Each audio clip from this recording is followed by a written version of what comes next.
Ideology alone is never sufficient to secure lasting power.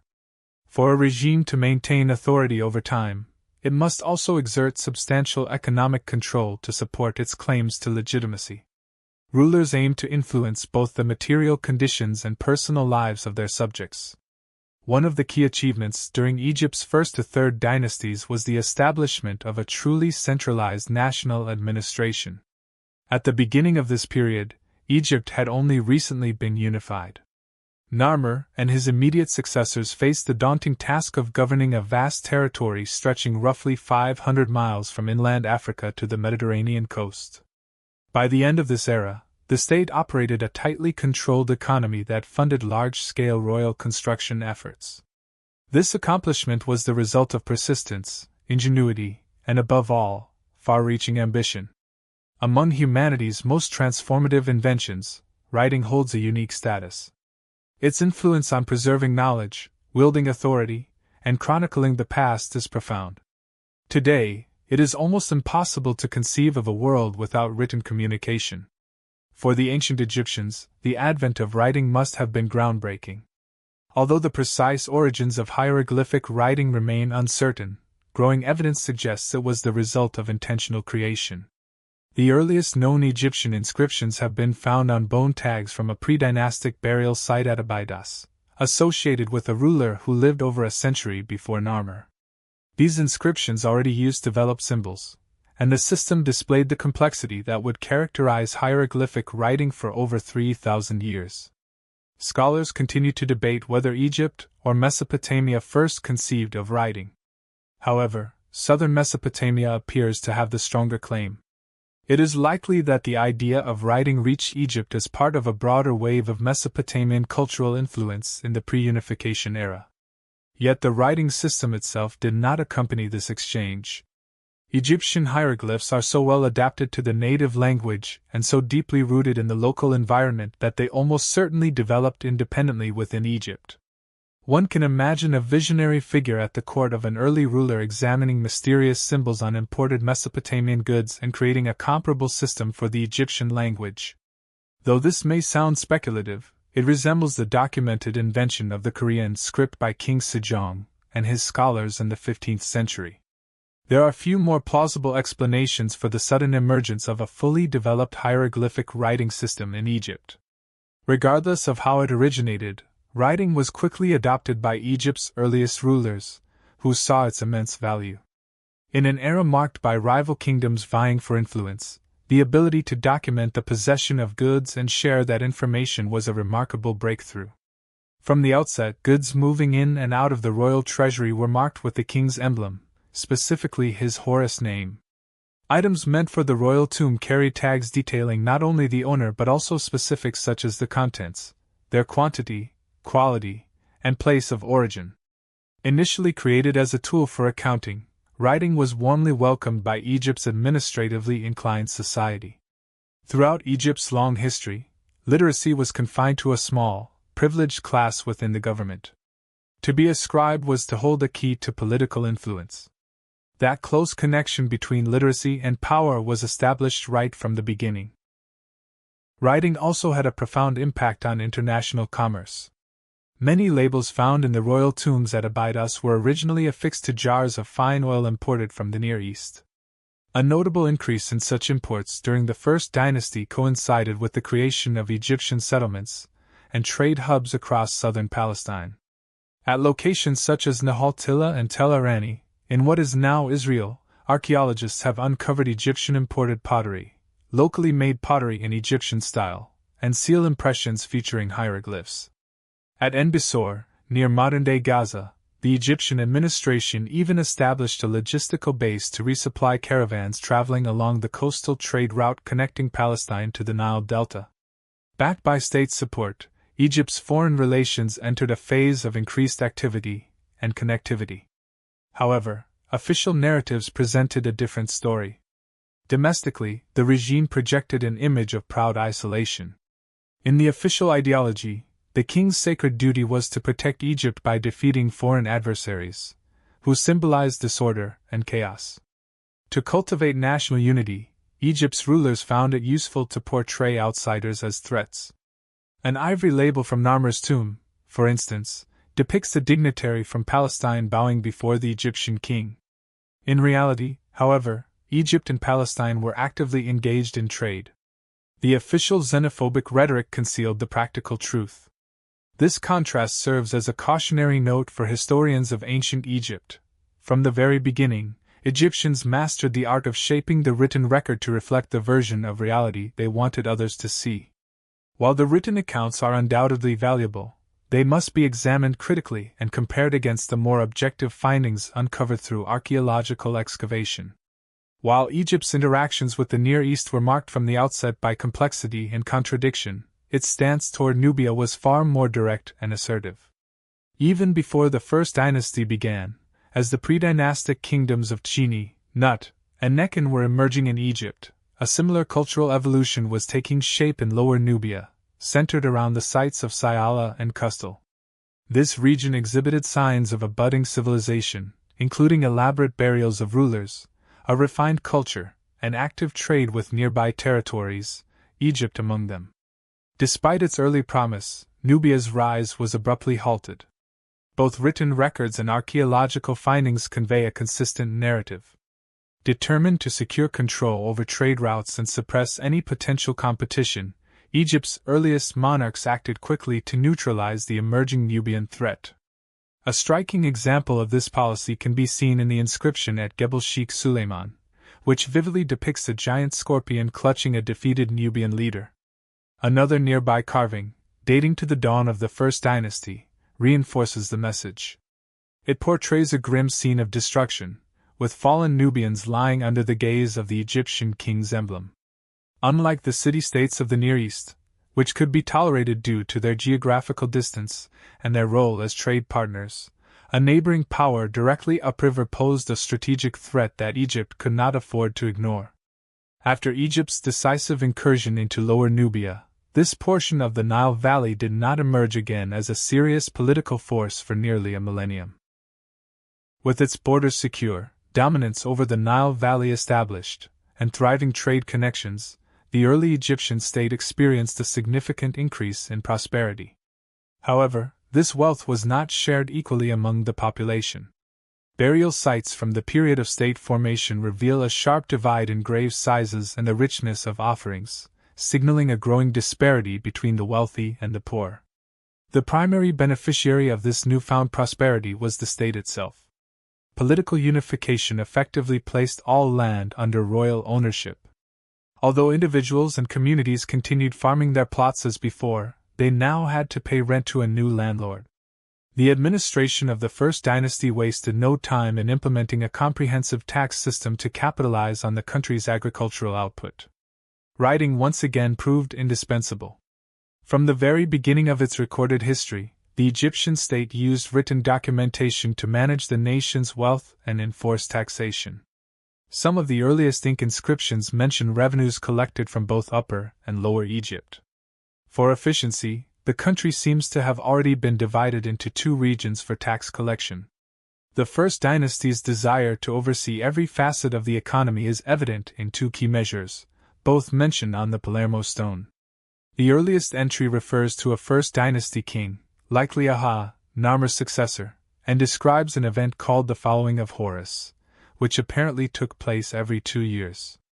This journey, undertaken by the king and his court along the Nile, served multiple purposes. Like royal tours in Tudor England, it enabled the ruler to maintain a visible presence among his subjects, allowed his officials to monitor provincial affairs, enforce policies, resolve disputes, and administer justice. Additionally, it helped reduce the ongoing cost of maintaining the court in one location by spreading the burden across various regions. Most importantly, it offered an organized method for evaluating and collecting taxes. By the Second Dynasty, the administrative value of the Following of Horus was officially acknowledged, and the journey was merged with a formal agricultural census. Starting with the third ruler of the First Dynasty, the Palermo Stone also records annual measurements of the Nile's flood level, noted in cubits and fractions thereof. The reason for this meticulous tracking is clear: the height of the inundation directly influenced the success of the subsequent harvest. Knowing this would have allowed the state to adjust taxes accordingly, ensuring maximum revenue for the royal treasury. In the process of tax collection, it is reasonable to assume that a network of state officials operated throughout Egypt. Their work was undoubtedly supported by the use or threat of force. Inscriptions left behind by some of these officials, often found in the form of seal impressions, provide insight into the operations of the treasury, which stood as the most vital government department from the very beginning of Egypt's history. The agricultural goods collected as state revenue were managed in two main ways. One portion was directed straight to royal workshops, where raw materials were transformed into finished goods: tallow and leather from cattle, pork from pigs, linen from flax, and bread, beer, or baskets from grain. These processed items were either sold or traded to generate additional state income or redistributed as wages to state workers, helping to sustain the royal court and its initiatives. The rest of the collected produce was stored in government-run granaries, likely spread across key administrative centers. Some of this grain was allocated in its raw form to support court operations, but a substantial part was reserved as a contingency supply. This reserve was intended to cushion the impact of failed harvests and reduce the risk of widespread starvation. Whether this policy reflected true concern for public welfare or was simply a calculated strategy to protect state interests depends on one's interpretation. Regardless, the population did benefit from this early form of social safety net, although it came at their own expense. With a national framework established to evaluate, collect, and redistribute tax revenue, Egypt's early monarchs were able to shift their focus toward boosting output. As with most bureaucracies, the administration soon began to develop its own momentum and internal goals. Although improvements in infrastructure may have indirectly helped the general population, it is hard to avoid the conclusion that these advancements primarily served the ruling class. In ancient Egypt, growing national wealth tended to result in the construction of increasingly elaborate monuments that glorified the king, rather than in the creation of public amenities or the enhancement of ordinary living conditions.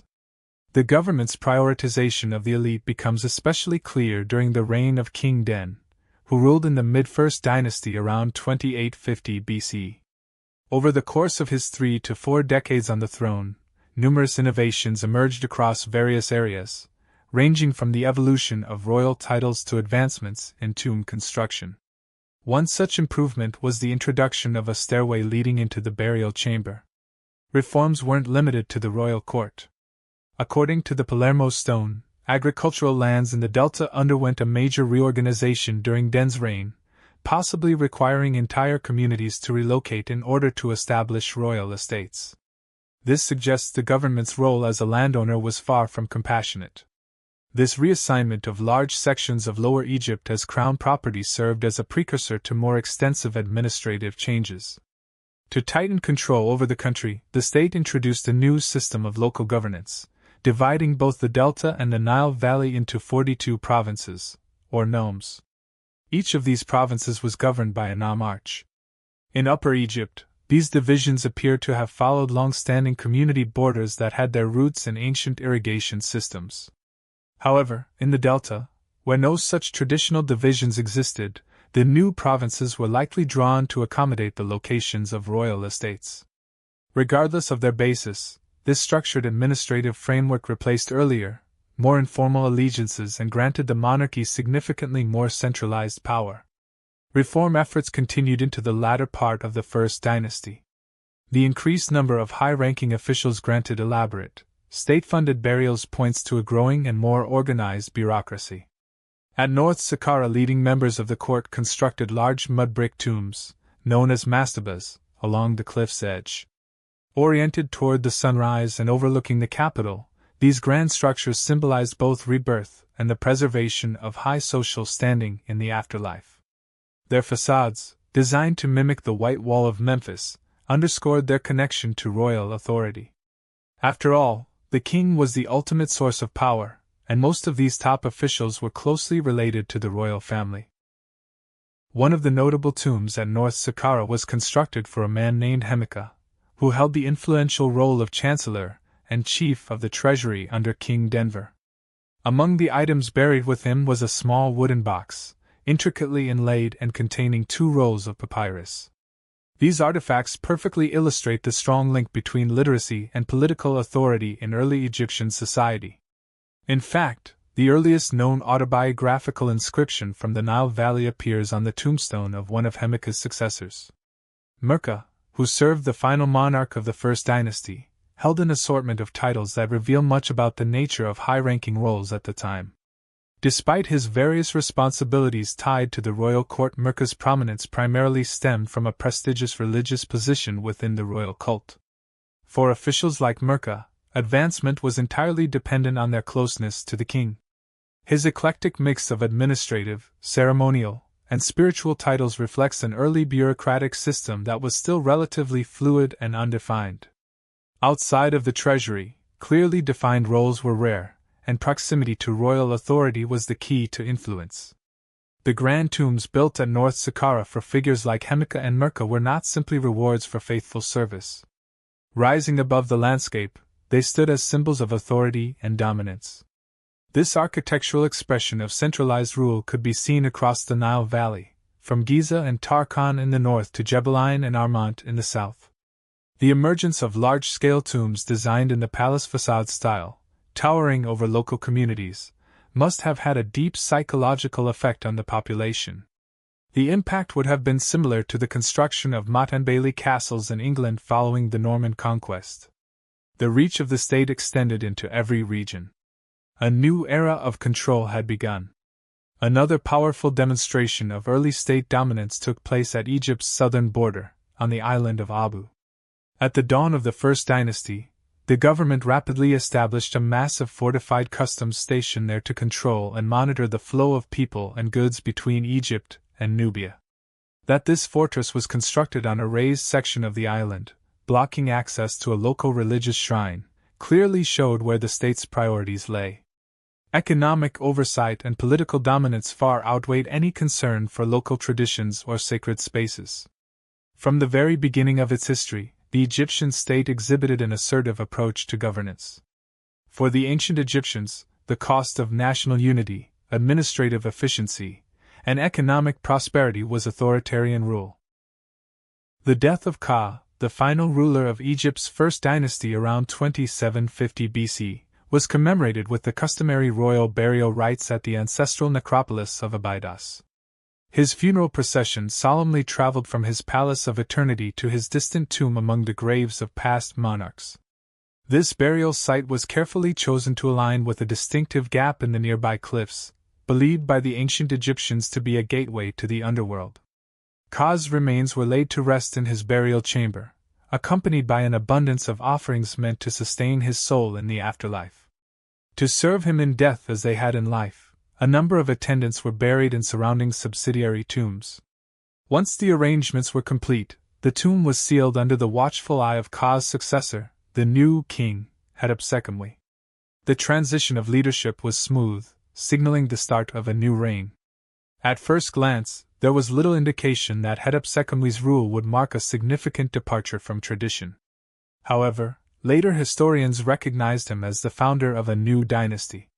This designation was prompted by his bold decision to break from over 3 centuries of royal burial tradition at Abydos and establish a new funerary site far to the north at Saqqara, overlooking the royal capital of Memphis.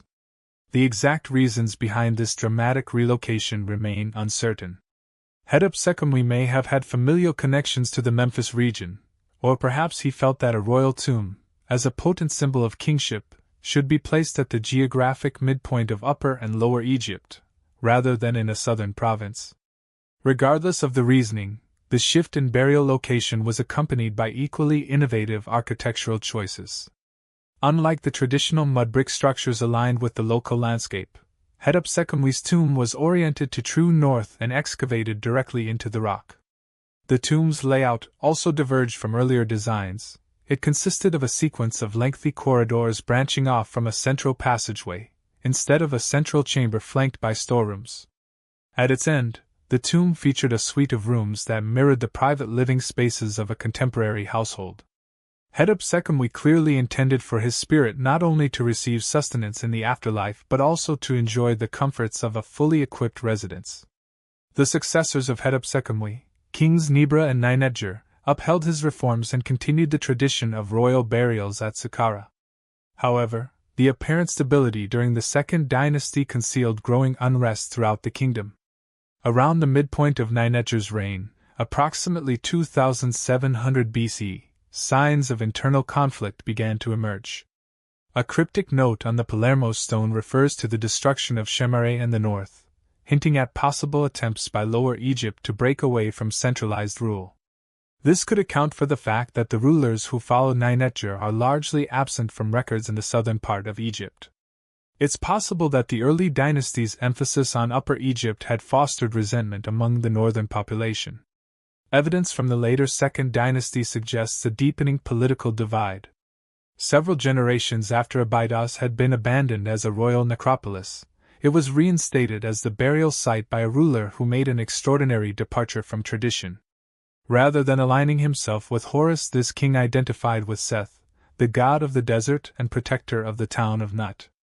This figure, known as Peribsen, ruled around 2680 BC and remains unique in ancient Egyptian history for this religious shift. While the exact motives for his decision remain uncertain, it's plausible that devotion to Seth resonated with his southern power base. Despite this departure in divine affiliation, Peribsen maintained many of the ceremonial and institutional hallmarks of Egyptian monarchy. His tomb at Abydos was consciously styled after those of the First Dynasty, evoking the early days of the pharaonic state. Notably, he was the first ruler since Ka to construct a separate funerary palace in the area, emphasizing continuity even in a time of upheaval. Taken together, the written and archaeological evidence from this period points to a time of crisis. The fragile unity achieved by Egypt's early rulers had been shaken, and the very foundation of kingship faced its greatest test since the era of unification. What Egypt required was a strong leader capable of restoring order and reaffirming royal authority before the entire system collapsed. That leader emerged in the form of Khasekhemwy. It is possible that, without him, ancient Egyptian civilization might have stalled in its early stages, never achieving the monumental advancements for which it later became known. Khasekhemwy, whose name means the power has appeared, embodied the resolve needed to guide Egypt into a new era. He stands as a pivotal figure, bridging the gap between a culture rooted in prehistoric traditions and a fully realized pharaonic society defined by ambition and monumental vision. Like Peribsen, Khasekhemwy likely hailed from Upper Egypt and drew his authority from the southern regions. He showed particular favor to the city of Nekhen, commissioning statues and stone vessels for its temples and beginning the construction of an enormous enclosure behind the city. Known today as a fort, this structure remains the oldest surviving mud brick building in the world, with walls still standing 34 feet high more than 4,500 years after their construction. Khasekhemwy's intention to rule as a conventional monarch was made clear when he reinstated the traditional royal titulary, presenting himself as the earthly embodiment of Horus, the sky god.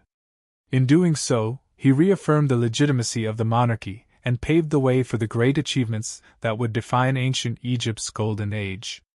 Khasekhemwy's determination to reunite Egypt was as essential to its future as his public demonstrations of royal power. His ambition to restore unity to the two lands and bring the entire country under a single rule was unmistakable.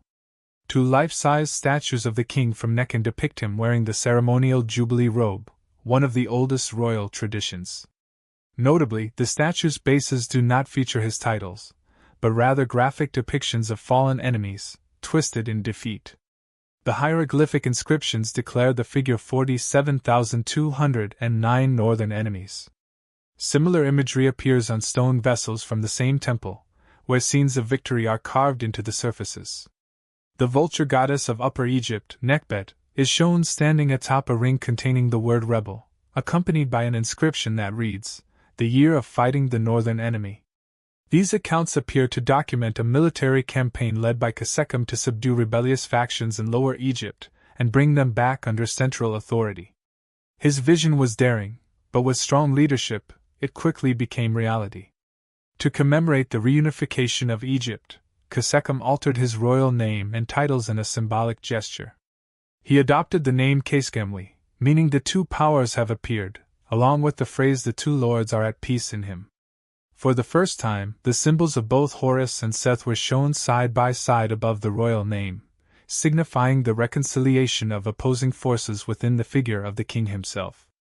Unity had been restored, conflict had ended, and balance returned to the land. This renewed national unity brought about a fresh wave of economic prosperity and cultural revival, grounded in firm state control over the nation's wealth. The Palermo Stone notes the reintroduction of a regular census encompassing both Egypt's mineral and agricultural assets. With replenished state resources, Egypt re-established commercial ties with the Near East. Unlike earlier periods, which focused on southern Palestine, the attention now shifted to the port of Khebni. To solidify diplomatic relations, the king gifted the local temple with a stone vessel bearing an inscription. In return, Khebni's merchants provided Egypt with two essential materials, cedar wood and tin. Cedar, in particular, was vital for constructing ships, as Egypt lacked its own supply of quality timber. Large seafaring vessels were crucial to maintaining trade across the eastern Mediterranean. An inscription from the 17th year of Khasekhemwy's reign, around 2655 BC, references shipbuilding efforts. The results of Egypt's access to tin are evident in the royal tomb at Abydos, where a ewer and basin represent the earliest known bronze artifacts from the Nile Valley. The advancement of bronze technology, combined with increased trade revenue, enabled a surge in state-sponsored construction projects. Khasekhemwy stands out as the most prolific builder in the early history of Egypt. He commissioned new temples throughout Upper Egypt, and completed his cult enclosure at Nekhen before focusing his efforts on Abydos. Following the example set by his immediate predecessor, he selected this ancient royal burial site for his own funerary monuments. His enclosure at Abydos was even larger than the one at Nekhen and continues to dominate the surrounding landscape today. Regarding his royal tomb, the architects introduced a completely new design that blended traditions from both the first and early second dynasties. This approach seemed to declare that all previous advances in Egyptian civilization were now unified under his rule. Additionally, he looked forward to the future. His burial chamber was lined with meticulously cut limestone blocks on a scale never before attempted, foreshadowing architectural developments to come. It was once believed that Khasekhemwy's construction activities were limited to Upper Egypt. However, recent surveys and excavations indicate that he also left a significant mark in the north. Deep in the desert at Saqqara, far beyond the usual tourist routes and even past where camel caravans travel, lie the ruins of a massive enclosure. This site is best seen from the air, as its walls appear on the ground only as low ridges. The size is enormous. Its local Arabic name, Jisr al-Mudir, translates to the enclosure of the boss. Partial excavations reveal walls made of massive stone blocks arranged in sloping layers, with solid masonry corners. Although no inscriptions have been discovered to definitively date Jisr al-Mudir, evidence increasingly suggests that Khasekhemwy was its builder, making it the third grand enclosure constructed during his reign. Once completed, it would have been the largest and most impressive royal monument Egypt had ever seen. In this way, Khasekhemwy ushered the nation to the brink of a new era.